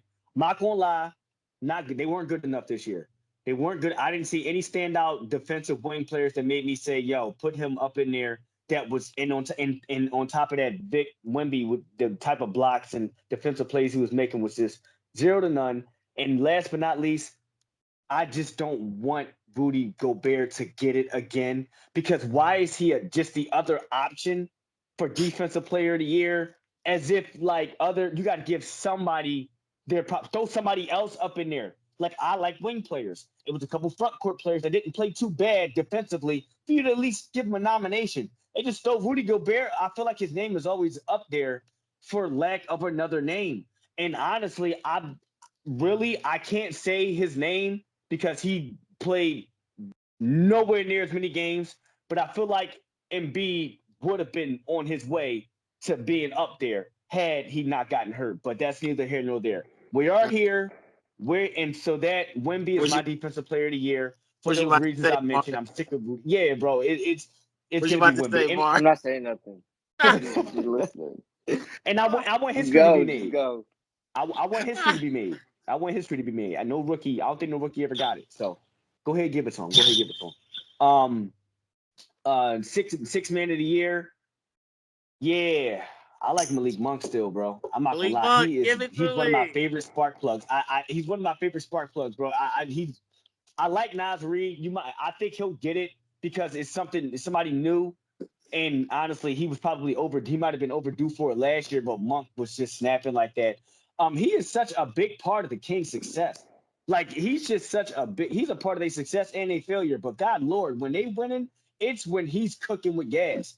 Like it's like he obviously I feel like he could start, but like he's part of the plan. Just come off the bench and he just consistently cooks. And he every time they go on a run or a part of a string of stretches where they just score, he's always right in the middle of that. And it's like he seems like he just get better every year. I think he just think the Kings are his niche. I think he just found it with that team. And like he's just been consistent. Just the most consistent I've seen him in his career, looking at his numbers since he's been with the Kings. So we'll see. I wouldn't be surprised if Nas Reed's get it, but I go with Malik Monk. My clutch player, I'm gonna go ahead with Kyrie. Put Kyrie up there. I'm only judging that just off of fun. Like who it wasn't too many buzzer beaters this year. A couple go ahead baskets, but I think Kyrie had probably the most impressive buzzer beater that I've seen this year. So and that crap was just fun to watch, but I just gotta put him up there just for that. Like just for the straight, just for highlights alone. I'll put Kyrie in there. Why not? And for my MVP, yeah, give it to Shea, bro. I need somebody new. Shea. I need somebody new. I'm forward with Shea. The dynamic, that we already talked about it, man. We've been talking about this cat for the past 2 years. We had him down for most improved player of the year, and only because we low key wanted to put him in the MVP ring. The year we said Shea was most improved, we all wanted to say he should be an MVP nomination. But obviously, he wasn't as older in the league as the players that was ahead of him. But now it's his time. It's safe to say he'll get it. I'm cool with it. And yeah, he deserves it. And my coach of the year, Orlando Magic coach. What the heck, bro? I got to give it to Chris. I did not have the Magic in my goddamn top 8. I had them in the play-in. I had them like where the Bulls are now, like 9th spot. Like good stuff. Like for that, like the Magic always been consistent like this, right? They've always been scrappy, but they always missed a couple pieces. Like that's just good coaching, man. They've always been a symbol of good coaching. And shout out to Jonathan Isaac, man. His defense has been, especially after he tore his ACL, I think twice. And the fact he's like one of their best defenders, sometimes the best defender. Yeah, shout out to Jonathan Isaac. Mm-hmm. The man. We love the answers. We love the energy. Johnny, you always tapping in. Let's swing it to Chris. Mar, who wants to go first? He's feeling dangerous. Oh, we see Chris. Okay, Chris volunteered as tribute. Hey, man. Just keep it real. So I'm gonna just piggyback on Johnny because he didn't give him a name. The brother's name is Jamal Mosley, coach of the year. He should get it, but they might scheme him the way they schemed D'Amico Ryans because they just always want to keep the brother down. It's like your team has to be number 1, like or number 2 for you to get it.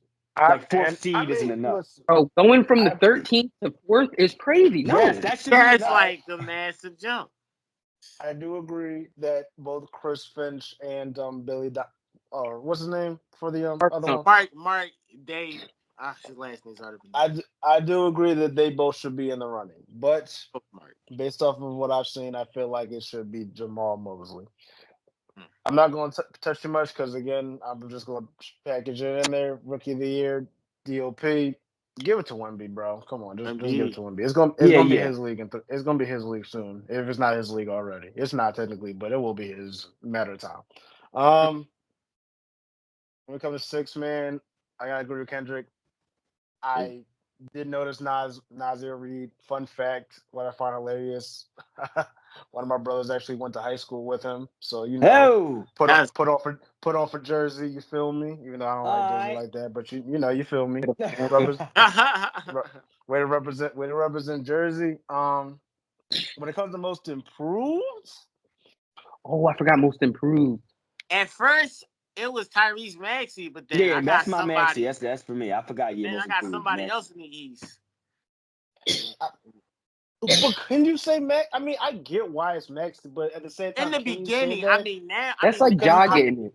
Exactly. He had like 250 pieces this year, didn't he? In the beginning, I would have said Maxey, but now I'm not saying Maxey now. That's impressive. I'm not saying it's not impressive, but again, for his caliber of status, for his status as a player, like this ain't Jason Tatum or like a big name, like we're talking. This is a rising star name. I think he got 3 50-point games. So if he got 2 this season, Cuz already had one. I'm not taking away from what he did, but like Kendrick said, we've seen the brother do this already. We've seen him ball out. So the fact that he just upped it a little bit more because they got rid of the primary ball handler isn't surprising to me. It was bound to happen sooner or later. That's fair. So you want to give him a award for that? He was putting up crazy stats first Respect to until the Maxey. All-Star break. So it was like, oh, but He did It is good no towards the disrespect end to of the Tyrese. stretch this year. It is no disrespect to Tyrese Maxey because he's a baller. But I feel like just give him the award. It's like, come on, bro. You don't need it. You don't. And that's you don't because he need it, missed his dog. window the year he really should have got it, which was last year, probably. yeah. Yeah, Bro, at a certain point, we got to start realizing if you are a high draft pick, just because you had a great rookie year and then extended to a better sophomore year, you don't deserve it, bro. If you are a top 15 pick, you are Thank expected you. to make that leap. You are Thank expected to you. make that jump. Thank you. Thank you. Like, Just come on, like when they gave how John can you Morant second most overall pick improved. with And I'm thinking, Right, they gave John Morant most improved. I'm like, that's outrageous. They gave He's the Ja- number 2 pick in the draft. yes, remember yes, Yeah. that's what I'm saying. Unless you got hurt or something drastic happened of that nature, you don't need to win, bro. You're expected to improve. You're expecting to be great because you got drafted top 15. Now Nobody Mar outside has the something. Now tri-state Mar has knew. something to say. So Who what knew you about have to throw in Maxey? there, Mar? Who knew about Maxey before, like 3 years ago? Unless you were literally a Sixers fan. So Everybody knew about Maxey when he came I out. thought Maxey when he first got drafted because I watched him at Kentucky. When at first He I'm went like, to he went to Kentucky, so he went to one of the highly touted schools but in, I thought the in Sixers. NCAA. So Yeah. So, fun fact I just looked up. So, the two people in the run now for most improved is Tyrese Maxey and we gotta shout him out because I didn't even think about this till No, now. Kobe White. My man. Kobe White My deserved. man. Kobe White deserved it. No, Kobe White. My man. Kobe White I deserves didn't, it. I didn't My think Kobe about guy. it, White. but If you watch but his play after Zach LaVine went My down, man. he played like, oh, this is why we drafted you at number 7 inside that draft when we could have had this guy. This is why we selected you. Like he's finally showing what. And yeah, shout out to Kobe White, man. He's a baller. Yeah, he took Lonzo's spot. He took Lonzo's now spot. see No. Kobe I White. want to see Lonzo Kobe and White him winning. play. They could play together. They done with Lonzo. No, It might be over him, yo. no. And Lonzo I ain't did played- say that. I said the way Lonzo Kobe has not playing, they played in might 2 have years. more of a Next year's the reason to last year of his deal. They're done. He's not coming back, bro. They not done with him. And especially because the year Kobe's had. Damn, Lonzo's career done. That's crazy. You think they're gonna break him back if he didn't play half of the contract they gave him? That's crazy, man. Injury. And he posted a video about his knee's fine. I think he was talking to Stephen A or something. It is improving. We still You ain't feel seen me? him on the court. It's improving, but again, he's had catastrophic injuries. It is what it is. It's unfortunate. It is what it is, though. listen, that's why we saw the decline of Klay Thompson. You got a torn ACL and then run back and then back to back have a torn Achilles, bro. Come on, y'all seen the downfall. I hate how people clown him. This is not his fault. Like, all right, and the last one, because again, Kendrick already basically said this. It is a coin toss. It's either, and I'm not sure how to feel about it. I want to say you got to give it to Luka just because of the fact that one, he's done this for multiple years, so it's like give him his damn trophy already because he'll win it next year. He got it next year. But see, then we got people like you who say shit like this. I don't get it. Stop hating on my boy Shay from OKC. Bro, it's not hating, it's facts, bro. Nobody listen, man. That man Luka been all NBA first team after his rookie year, bro. Who's done that else? No, I think Luka should win. I'm gonna tell you something. I think Luka should win it, but Shay should win it too. So it's like, and I'm not even trying to advocate. I'm gonna tell you, I might be trying to advocate, bro. Shay's a two-way player. Luka got affected. He got to influence his team better. Like, how in the heck is Shay influence the team better, the second seed, and Luka has not even cracked. Like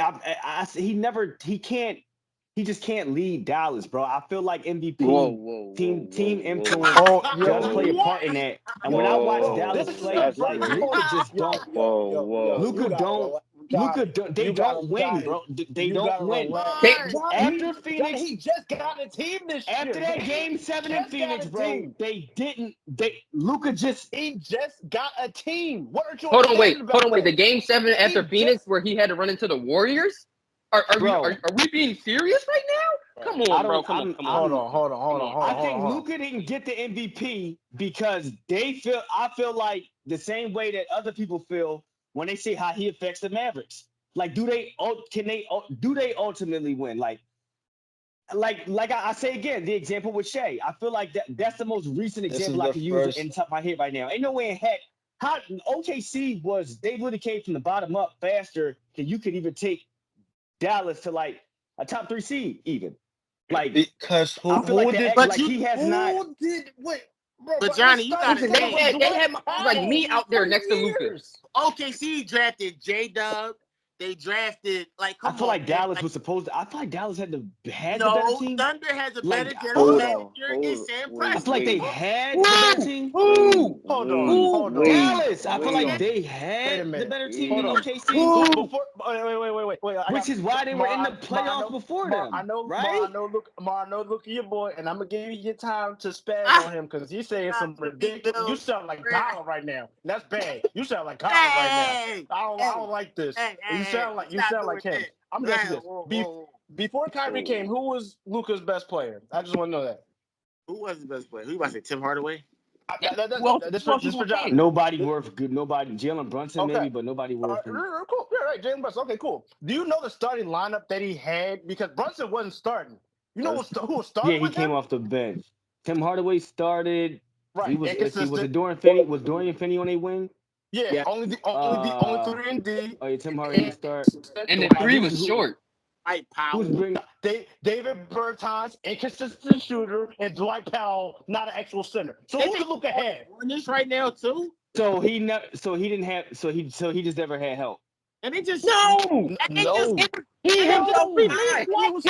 He locked into work knowing he had to do it all. They just released Dwight too. They just released him. Luka could not get to the West Conference Finals without Jalen Brunson. I will give you that. But this is literally the first time where you can look at the Mavericks and say, "Oh, they actually have a team now. It's actually a team. It's not just Luka and it's not just Luka and friends anymore. It's a team." Like, his surrounding cast was the reason he didn't. Just Kyrie as your coach, like just that is a benefit, a massive benefit in this. So when your second and third best player, Jalen Brunson, Spencer Dinwiddie, do you really think you're gonna make it far? Spencer Dinwiddie. And this was before Jalen Brunson became Jalen Brunson. We not disrespecting Jalen Brunson, everybody. I just want everybody to know when people come and listen to this. Listen, we not disrespecting Jalen Brunson. We just want y'all to realize that he wasn't the Jalen Brunson of the New York Knicks. He was the Jalen Brunson of the Mavericks. So that's a very huge gap that we just jumped, that we talking back, because that's why he's not getting the recognition when he was on the Mavericks. But listen, Johnny, you're outrageous for that. Because listen, the man had to clock in and average at a certain point. I thought Luka was gonna start averaging a quadruple double at one point.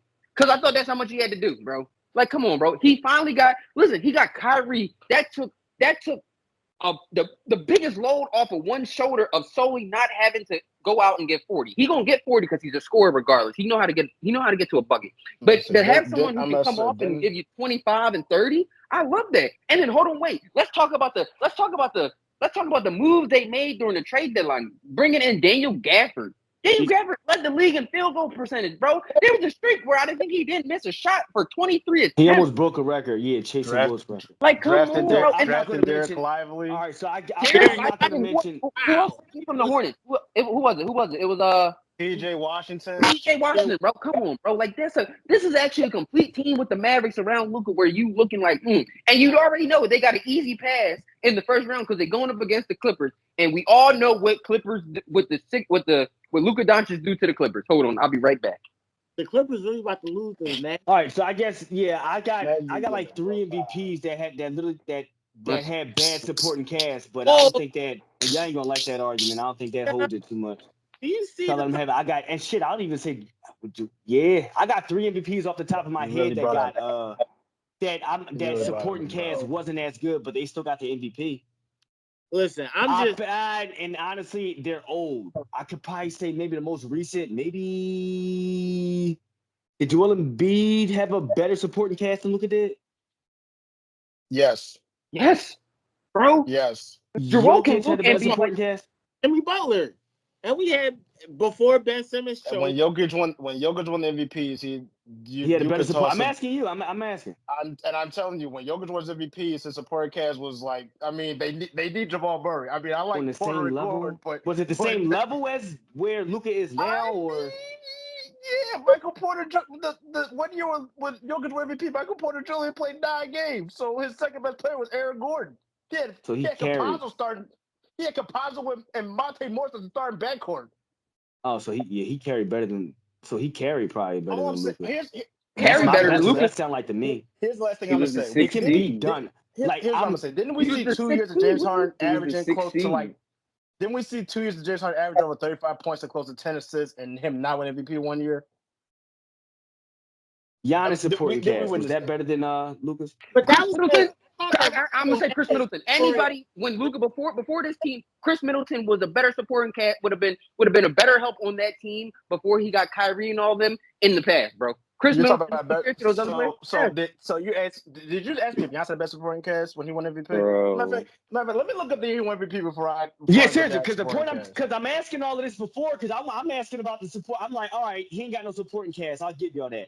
Now I'm thinking, what MVPs that got MVP that had a supporting cast that was worse or on the same level? Okay. That's my next. That's my next thought process. Oh, that's what you're asking? You're saying who had a terrible team and won MVP? It's still Luke. I mean, you can't if you compare it. Wait, hold on. Is that what you just asked?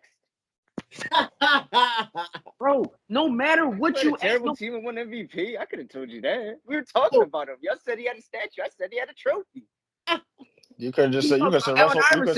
He literally talked about Russell Westbrook. Bro, like, come on, bro. Like, you literally could look and be like, Luka ain't win it. All right, other players had great seasons, yeah, but still, at the end of the day, everyone knew it was Luka himself. Y'all looked and it was Luka, more Luka. Who else is gonna be Luka? You know, this is the first year where we can say Luka and Kyrie. We can say a legitimate second name, and it holds weight for the team to actually show that they're good. The point I'm making is the fact that yes, we know Luka can drop 30 in his sleep, and I'm saying his stats and for the immediate future are not going to change. Just let him get an MVP already. Just let him get one. Then you can be like, oh, I just Luka being Luka. Who cares? He can go in that Giannis and Jokic and B category. Oh, this is what they do in a regular. They got average 40 or something to win MVP next time. Let him get it now. I get Shea. I guess Shea needs to get some votes, no doubt about it. But Luka's been doing this for years, and I don't think has he been a top 3 MVP vote in the past couple of years? No. You're right. I'll give you that based off his age. Luka probably could get it now. I remember when he first came into the league, they were saying he was too young. Shea might be younger. How old is Shea? Shea younger than Shea? If that's the Luka, I think was born in '99. I think we all around the same age as Luka. I think me and Luka the same age. That's what kind of me up a little bit. I remember when he didn't get it, like when he was 20, 21, like his first couple years in the league. That was the stigma with him. Like, oh, he's too young. Let it get a couple years now. How old is he now? He'll probably get it now because if Shea's in it now, he same age. I probably say if that's the case, I'd do that. Because Shea's 25, so Luka is 24, I think. Luka maybe he just turned 25. I think he might have just turned 25 this year. I might have felt I'm probably falling into that wave of that stigma with Luka. Like I think we got used to him. Like I was for the Luka getting the MVP, but I think after like maybe his third season where he didn't get it, I probably just was like Chris said, put him in that category. Like he's just going to be one of the most recognizable, unrecognizable players and whatever. But yeah, I ain't too mad at it. But yo, I ain't gonna lie, real rap. I needed a legit answer on that supporting cast. I'll give y'all that. I needed a legit answer on that supporting cast. I'm like, who do you have? All right, cool. All right, fine.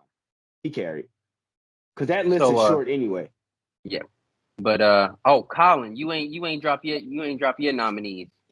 So MVP Mark got a Wait, Mari, did you ever drop yours? I'm gonna drop them after you, cuz. Gotta save the best for last. Got you. MVP is tough. I think between Luka and Shea, I think Shea. I'll give it to Shea. But Luka wins it. I'm not complaining either. Doesn't matter. But I think Shea, He's the number one seed. Not just solely because of him, but he's definitely played the biggest factor. So Shea win it, but I'm not surprised if Luka wins it too. So rookie of the year is Wembanyama. I mean, this guy had I can't wait to see what the Spurs do with this draft, who they draft. Six man, Nas Reed, he made some great points. How many points is he averaging right now? I think 11 or 12. 11 to 12. I think that's probably why they won't give it to him because, he has been playing efficiently with both ends of the floor, but Malik Monk has been. But when he went down, the Kings kind of really struggled when he went down. I think that was pretty. But that explains his importance on the team. So Sorry, he averaged 13 this year. Nas Reed averaged 13 and a half. Okay, 13. Yeah. All right, yeah, no, he's undrafted though. He was undrafted, wasn't he? He never got. He never got drafted. He's an undrafted player. Oh, I don't know all that. I think he's undrafted. Well, for undrafted, I think he's undrafted. So he's definitely, I want my winner too. Six man, I'm gonna give it to Malik Monk. Defensive player of the year, they're gonna give it to Rudy, but I feel like Wembanyama is definitely more of a factor on the defensive end than Rudy has. Maybe the people that's voting see otherwise, but I think Wembanyama probably should win it. But, the most improved, I'm going with Kobe White, man, definitely, because before that explosion after Zach LaVine went down, Kobe White's career was kind of trending a little bit to like, all right, this guy's been around. He came in 2019, so he's been around 4 years, 5 years. Not really making significant development. Kind of looked like he might have been traded during the season or probably next season. Looked like another trade piece. But he definitely revamped his career, turned himself into why he selected him number 7. So man, he's looking like the Bulls' leading guard for the next couple of years. So yeah, coach of the year, I think Jamal Mosley definitely should. Definitely what he turned their franchise around. I mean, Jalen Suggs turned into a defensive menace. He's guarding the team's best opposing guards, and he's doing a hell of a job. Paolo Banchero just doing what he does offensively, stepping up a little bit defensively. Then Jonathan Isaac, like I said, like those type of injuries, and then he's been dominating on that defensive end. He's definitely one of the best defensive players, if not the best. The Markelle Fultz, man, he's doing this thing here and there. Come on, pass on that, man. Come on, man, I gotta shout out Markelle. I ain't trying to hear that. Markelle went through hell and back. I ain't trying to hear about that man, bro. I don't care about that man, bro. He's overrated. You know what? Looking back at it, I feel awful how we treated him, knowing what he went through. I feel awful how he treated us. Nah. We treated him bad. But yeah. And you treated us worse. Coach of the year, I'll give it to Coach Mark. I think because number 1 to see. All right, Mark. What is yours? MVP. You already know I'm gonna go Luka Doncic easily. It's not even a question. Hey Mark, I could have been a jerk. Hey Mark, I could have been a jerk, and I could have said all them other names that y'all mentioned that got MVPs. They took their team further than Luka, but he ran into the Warriors, so that's why I'm leaving it alone. Joel never made it past the second round. What are you talking about? Like the AIs and all of them, they all went further than Luka did, but that's why they got MVP. But no, that joint don't hold no weight. I ain't touched that. I know it don't. The Warriors are different. I ain't touched that. MVP is only the for Warriors the are regular different. season. That wouldn't be fair. For the regular season. It's for 82 games. MVP's for 82 games. Yeah, it's for the season, not the playoffs. Yeah, I love it. I ain't saying none of that. Russell Westbrook lost it in the first round, I think. Jokic's got bounced in too.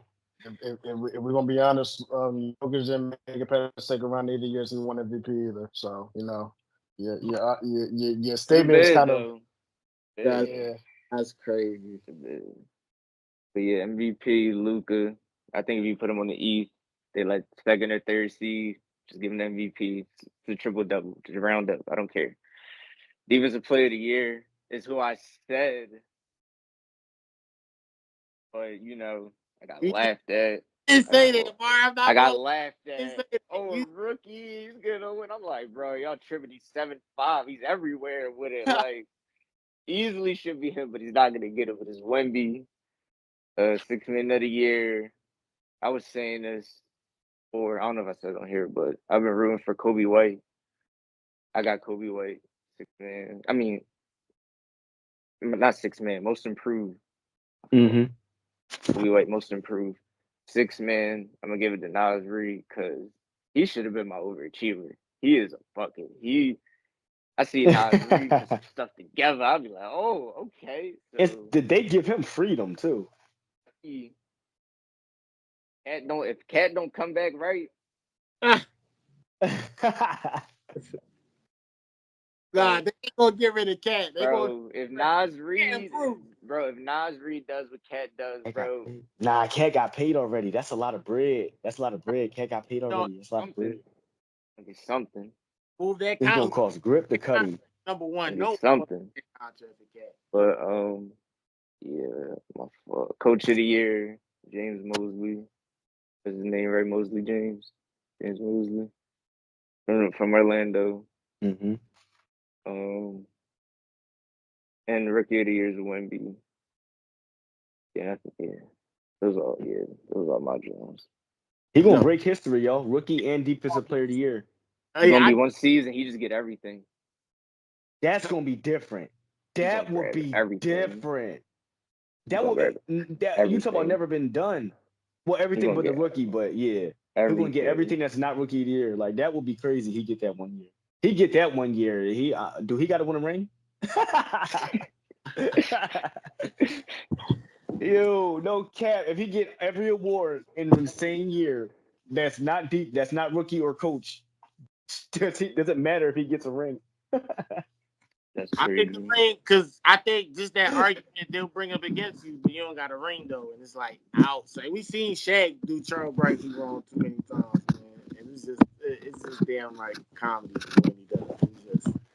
It's Charles gave a rebuttal, got no rebuttal for it, but it's really funny. But man, Kendrick, shout out to you. Listen. I'm gonna end the episode off, right? I'm gonna end the episode off. Listen, I love you guys. Listen, I love the fans. I love the supporters. We do this for you, not us. Hope you are entertained as always. And I do gotta finish off this. Make sure you smash that like button and the subscribe button. Always remember, Smashville is the best Ville. Go Preds. It's either smash the Preds or it's no Preds. Let's go. Predators on 3. Predators on me.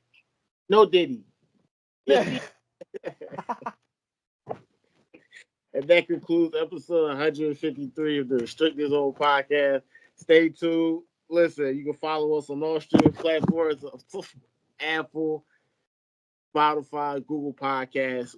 However you listen to us, we're there. Check us out. Have a great day, everyone. Enjoy the episode, guys. Wow, we're gonna get sued, bro. Diddy's looking for to get his money back.